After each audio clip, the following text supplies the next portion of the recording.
Kate is snubbed on royal Instagram account on International Women's Day. And just as a sidebar, if you rock over to the Archwell Foundation, you will see a litany of comments about living with purpose.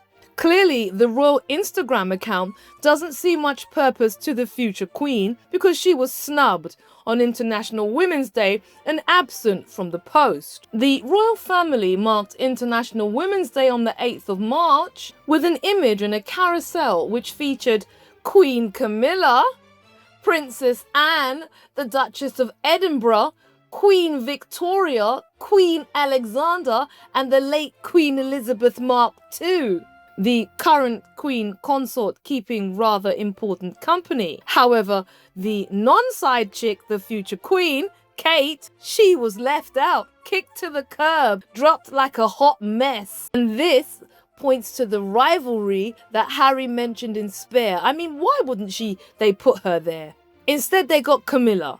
I mean, please, when Charles goes, you're not staying there. No one is following you. It's sayonara. So at least put the next generation in the picture. No, she's just there with quite a few people who in about, 10 summers might not be there.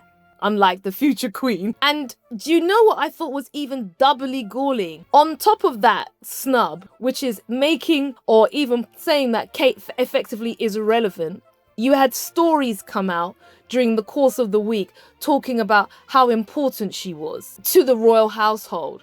So the point I'm making here is Kate gets snubbed and then you have Queen Camilla surrounding herself in glory in that company. And then Queen Camilla also has an event at Buckingham Palace talking about the difficulty of managing gender equality. How ridiculous is this? First, she features in a post that leaves out the future queen. She's of the same gender of you. Where was the equality there? You even featured deceased women.